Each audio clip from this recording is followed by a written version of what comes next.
الحمد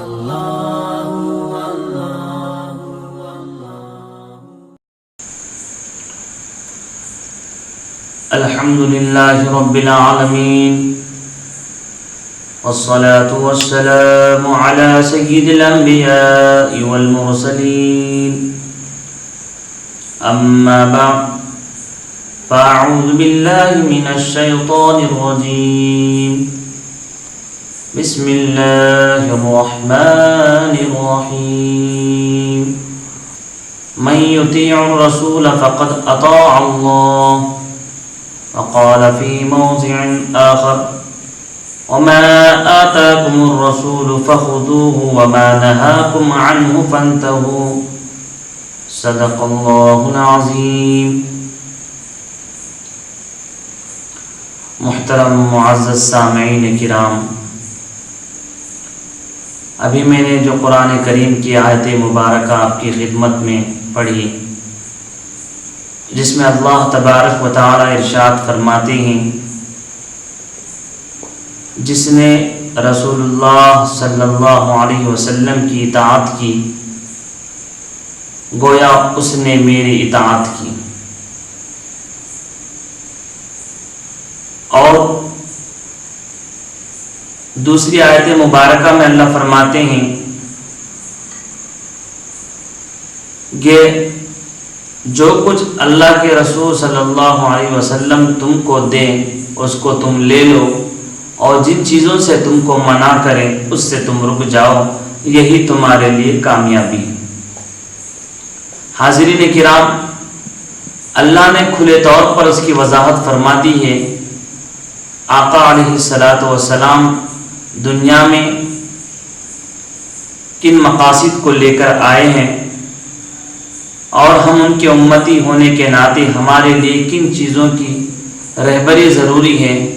ہمیں اس پر تھوڑی فکر کرنے کی ضرورت ہے. اللہ کے نبی صلی اللہ علیہ وسلم جب دنیا میں تشریف لائے، آپ کے آنے کی وجہ سے، آپ کے آنے کی برکت سے دنیا کی تمام تاریکیوں کو اللہ تبارک و تعالی نے آپ کی محنتوں کے ذریعے سے ختم فرمایا. قرآن آیات سے ہم کو اس بات کی طرف اشارہ ملتا ہے کہ رسول اللہ صلی اللہ علیہ وسلم دنیا میں جن چیزوں کی رہبری فرمائی ہے، اگر ہم اس کے مطابق زندگی گزار لیں گے تو انشاءاللہ ثم انشاءاللہ ہم تمام کے تمام کامیاب ہو جائیں گے. آقا علیہ الصلوۃ والسلام نے چھوٹی چھوٹی بات پر، بڑی بڑی باتوں پر، ہر چیز کی کھلے طور پر وضاحت فرمائی. اگر تم یہ کام کرو گے تو کامیاب ہو جاؤ گے، اگر اس کام سے نہیں رکو گے تو ناکام ہو جاؤ گے. ہر چیز کی اللہ کے نبی صلی اللہ علیہ وسلم نے اچھے انداز میں وضاحت فرمائی. آپ علیہ الصلوۃ والسلام کی پوری زندگی کو پڑھنے کی ضرورت ہے. آپ علیہ الصلوۃ والسلام صبح سے لے کر شام تک، شام سے لے کر پھر صبح تک آپ کے کیا معمولات تھے؟ آقا علیہ الصلوۃ والسلام کے معمولات ہمیشہ یہ تھے کہ ہمیشہ اللہ کی یاد میں اپنے آپ کو لگائے رکھتے تھے، اور ساتھ ہی ساتھ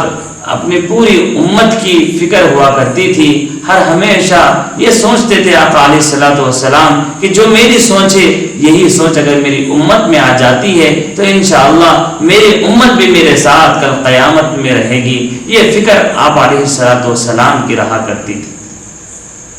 تو ہمیں اگر آپ کی سوچ کے مطابق اگر ہم کو بننا ہے تو آپ کی چھوٹی تھی چھوٹی سنتوں کو اپنی زندگیوں میں زندہ کرنے کی ضرورت ہے. آقا علیہ الصلوۃ والسلام کی چھوٹی سنت سے مراد یہ ہے کہ آپ علیہ الصلوۃ والسلام نے کھانا کھانے کے جو طریقے بتلائے ہیں، اگر ہم اس انداز میں، اس نہج پر اگر ہم کھانے کی سنتوں کو زندہ کریں گے، اور پانی پینے کے جو طریقے آپ نے بتلائے ہیں، اور پانی پینے کے جو طریقے آپ نے بتلائے ہیں، اس انداز میں اگر ہم پئیں گے اور دوسروں کو بھی پینے کا اگر ہم حکم فرمائیں گے تو انشاءاللہ ثم انشاءاللہ ہماری پوری زندگی سنت کے مطابق گزرتی ہوئی نظر آئے. آپ نے کہا اگر رشتہ دار ہیں ہم کو بڑے چھوٹے ہیں تو بڑوں کو کہا کہ چھوٹوں پر رحم کرو، یہ میری سنت ہے، چھوٹوں سے کہا کہ بڑوں کی عزت کرو، یہ میری سنت ہے۔ یہ طریقہ آقا علیہ الصلوۃ والسلام نے کھلے طور پر اپنی امت کو، اپنے صحابہ کرام کو، اپنے جتنے بھی متبعین اس وقت موجود تھے تمام لوگوں کو اس بات کی طرف نشاندہی فرمائی، اس بات کی طرف آپ نے اصلاح فرمائی کہ یہ طریقہ ہے زندگی گزارنے کا۔ اگر تم میری سنت کے مطابق زندگی گزارو گے، میرے طریقے کے مطابق تم زندگی گزارو گے، اللہ نے مجھے جن چیزوں کا حکم فرمایا ہے اگر تم ان حکم کی تعمیل کرو گے تو انشاءاللہ ثم انشاءاللہ اللہ میرے ساتھ تم سے بھی راضی ہو جائے گا۔ تو رسول اللہ صلی اللہ علیہ وسلم کی باتوں پر عمل کرتے ہوئے صحابہ کرام نے اپنی پوری زندگی وقف کر دی تھی، جس کی وجہ سے اللہ تبارک و تعالیٰ نے دنیا میں ہی رضی اللہ عنہم ورضوا عنہ کا تحفہ آپ تمام صحابہ کرام کے مقدر میں عطا فرمایا اور فرمایا اصحابی کالنجوم بأیہم اقتدیتم اہتدیتم، جو صحابہ کرام کی اتباع کرے گا، وہ صحابہ کرام جو نبی کی صحبت میں رہ کر تمام زندگیوں کو اپنے آپ کو بدل ڈالا تھا اور پوری سنتوں کو اپنی زندگیوں میں شامل کیا تھا، اپنی زندگی کے تمام حالات کو، برے حالات کو بدل کر اللہ کے نبی صلی اللہ علیہ وسلم کی مرضی کے مطابق آپ نے زندگی گزاری تھی، تو اس کے آقا علیہ الصلوۃ والسلام نے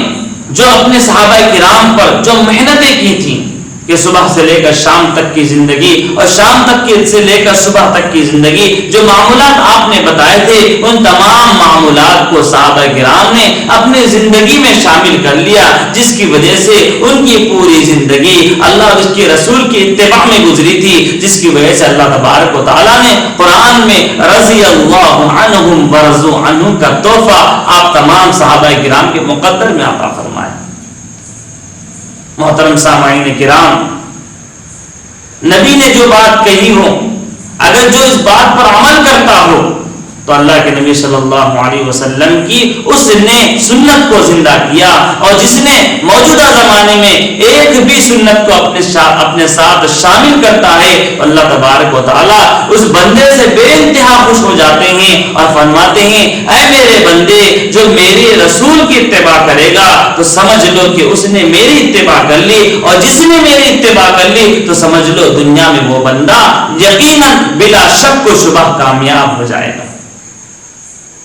کتنی ایسی سنتیں نہیں آقا علیہ الصلوۃ والسلام کی، صبح سے لے کر شام تک کی سنتیں۔ ہم نے روزانہ کھانا کھاتے ہیں تینوں وقت، مگر کبھی ہم نے یہ خیال نہیں کیا، کبھی ہم نے یہ چیزیں سوچی ہی نہیں تھی کہ کھانے سے پہلے کیا سنتیں ہیں، کھانے کے بعد کیا سنتیں ہیں، دوران کھانا کیا سنتیں ہیں، پانی پینے کا طریقہ کیا ہے، پانی کتنے سانسوں میں پینا چاہیے، پانی کی سنتیں کتنی ہیں، پانی کے طریقہ پینے کا طریقہ کیا ہے۔ آج ہم نے ان چیزوں کو بھلا بیٹھے ہیں، ہم نے بھلا دیا، ہمارا اثر ہماری اولاد پر ہوا، اولاد بھی ہماری طرح کھڑے ہو کر پانی پیتی ہے، ہماری طرح سنتوں کو چھوڑ کر زندگی گزارتی ہے۔ تو میرے معزز سامعین کرام، اگر ہم نے اتنی بڑی غلطیاں اگر ہم نے کر دی ہیں تو اس کا اثر ہمارے اولاد پر ضرور ہو جائے گا۔ جب ظاہر سی بات ہے اگر ہماری زندگیوں میں سنتیں نہ ہوں گی، نبی کی محبت ہماری زندگیوں میں نہیں رہے گی، نبی کی اطاعت اگر ہماری زندگیوں میں نہیں ہوگی، وہ انسان دنیا میں کبھی کامیاب نہیں ہو سکتا۔ اللہ فرماتے ہیں وَمَا آتَاكُمُ الرَّسُولُ فَخُذُوهُ، جو رسول اللہ تم کو دے ان کو تم لے لو، وَمَا نَهَاكُمْ عَنْهُ فَانْتَهُوا، اور جن چیزوں کا تم کو منع فرمائے، جو چیزیں تم کو روکنے کے لیے کہے ہیں اس سے تم رک جاؤ، سمجھ لو تم کامیاب ہو جائے۔ آقا علیہ الصلوۃ والسلام نے کہا کہ شراب پینا حرام ہے، جو بندہ شراب پینے سے اپنے آپ کو بچاتا ہے تو سمجھ لو کہ وہ بندہ کامیاب ہے۔ اللہ کے نبی نے فرمایا چوری کرنا حرام ہے، اللہ کے نبی کے کہنے پر اگر کوئی بندہ چوری کرنا چھوڑ دیتا ہے، اپنے آپ کو رسول کی سنت کے مطابق زندگی گزارتا ہے، آپ نے جو کہا ہے طریقہ اس کو اپناتا ہے، سمجھ لو کہ وہ بندہ اس دنیا میں کامیاب ہے۔ جو رسول اللہ صلی اللہ علیہ وسلم نے تمام امتیوں کو کہی ہے وہ بات اگر اس پر کوئی بندہ عمل کرتا ہے تو سمجھ لو وہ تمام کے تمام بندے اللہ کے یہاں مقبول ہو جاتے ہیں۔ آج ہمارے معاشرے میں کتنے ایسے لوگ نہیں ہیں، سنت تو دور کی بات ہے مگر صبح سے لے کر شام تک سنت کا جنازہ نکال دیتے ہیں۔ رسول اللہ صلی اللہ علیہ وسلم کی سنت، تمام انبیاء علیہ السلام کی سنت داڑھی کا رکھنا ہے۔ کتنے ایسے لوگ نہیں ہیں، بڑے بھی اس میں شامل ہیں، نوجوان بھی اس میں شامل ہیں، جو روزانہ نبی کی اس پیاری سی سنت کو اپنے ساتھ نہیں رکھتے۔ سوچو جس وقت ہماری آنکھیں بند ہو جائیں گی، قبر کے جب ہم حوالے ہو جائیں گے، آقا علیہ السلام اگر ہمارے چہرے کو جب دیکھنا شروع کر دیں گے، اگر ہمارے چہروں پر اگر داڑھی نہیں ہوگی تو آقا علیہ السلام ہمارے چہرے کو کیسے دیکھ سکیں گے؟ محترم سامعین کرام، اس کا احساس ہم کو نہیں ہوتا، مگر افسوس ہے آج کے نوجوانوں پر کہ داڑھی کا مذاق اڑاتے ہیں، داڑھی رکھتے تو ہیں مگر داڑھی کا مذاق اڑاتے ہیں، اس کے اندر کئی نقشے دیتے ہیں اور بڑے عجیب انداز میں داڑھی کو بناتے ہیں، اور بعض لوگ داڑھی کا جنازہ اس انداز میں نکالتے ہیں کہ بلیڈ اس کے اوپر لگا دیتے ہیں، جس کی وجہ سے سنت کا صفایا ہو جاتا ہے۔ سوچو اس وقت کا کیا مرحلہ ہوگا۔ آقا علیہ السلام کی نظر مجھ پر اور آپ پر جب پڑتی ہے، اگر ہمارے چہروں پر داڑھی نہ ہوگی تو آقا علیہ السلام جب ناراض ہو جائیں گے، جب آقا علیہ السلام ناراض ہو جائیں گے تو سمجھ لو میرے دوستو وہاں پر ہم کو کون بچانے والا ہے؟ ہمیں اس کا بھی احساس نہیں ہے۔ ہمیں اپنے آپ کو بدلنے کی ضرورت ہے۔ ہمیں صبح سے لے کر شام تک جو طریقے آقا علیہ السلام نے بتلائے ہیں زندگی گزارنے کے سنہرے طریقے، مجھے اور آپ کو اس کو فالو کرنے کی ضرورت ہے۔ صبح سے لے کر شام تک کھانے کی سنتوں کا اہتمام کریں، پانی پینے کی سنتوں کا اہتمام کریں، غسل کی سنتوں کا اہتمام کریں۔ اگر ہم نمازوں کے پابند ہیں، اگر ہونا چاہیے، اگر ہم نمازوں کی پابندی کرتے ہیں تو وضو کی جو سنت آئی ہے اس کو ہمیں فالو ہونے کی ضرورت ہے۔ اگر ہم فالو ہو جائیں گے تو سمجھ لو ہم سب کامیاب ہو جائیں گے۔ اگر ہم لوگ ان تمام چیزوں کو نظر انداز کریں گے اور منمانی زندگی گزاریں گے، رب چاہے زندگی سے اگر ہم لوگ ہٹ جائیں گے تو سمجھ لو ہم کو کوئی بچانے والا نہیں ہے۔ میں اللہ سے دعا کرتا ہوں کہ ہماری زندگی 100% سنتوں کے مطابق آنے کے اہتمام کرے، کیونکہ حضرت عبد القادر جیلانی رحمۃ اللہ علیہ اس دنیا میں اگر کامیاب ہیں تو وجہ اس کی یہی ہے، ان کی پوری زندگی میں رسول اللہ صلی اللہ علیہ وسلم کی سنت تھی۔ حضرت خواجہ اجمیری رحمۃ اللہ علیہ کی زندگی اگر اس دنیا میں کامیاب ہے، وجہ اس کی یہی ہے کہ ان کی پوری زندگی میں سنت رسول تھی۔ اور بالکل اسی طرح بختیار کاکی رحمۃ اللہ علیہ اگر اس دنیا میں کامیاب ہے تو سمجھ لو وجہ اس کی یہی ہے کہ انہوں نے رسول اللہ صلی اللہ علیہ وسلم کی سنتوں کو اپنے تھامے رکھا ہے۔ بالکل اسی طرح اور بھی بزرگان دین ہیں جن کی زندگیوں میں اللہ تبارک و تعالیٰ کامیابی عطا فرمائی ہے، تو وجہ اس کی یہی ہے کہ انہوں نے رسول اللہ صلی اللہ علیہ وسلم کی چھوٹے سی سنت سے لے کر بڑی سنت تک تمام کو اپنی زندگیوں میں شامل فرمایا اور اپنی پوری امت میں چل پھر کر دعوت دی کہ اگر کوئی بندہ ان چیزوں کو فالو ہوتا ہے، جو چیزیں رسول اللہ نے منع فرمائی اس سے رک جاتا ہے، سمجھ لو اس کا بیڑا پار ہے۔ جو اس کے مطابق زندگی نہیں گزارتا سمجھ لو کہ وہ دنیا میں بھی ناکام ہے، آخرت میں بھی ناکام ہے۔ اللہ سے میں دعا کرتا ہوں کہ اللہ تبارک و تعالیٰ مجھے اور آپ کو کہنے سننے سے زیادہ عمل کی توفیق عطا فرمائے اور اپنی پوری زندگی میں بغیر کسی چھوٹے ہوئے ہر سنت کو ادا کرنے کی توفیق عطا فرمائے۔ آمین۔ وآخر دعوانا الحمدللہ رب العالمین۔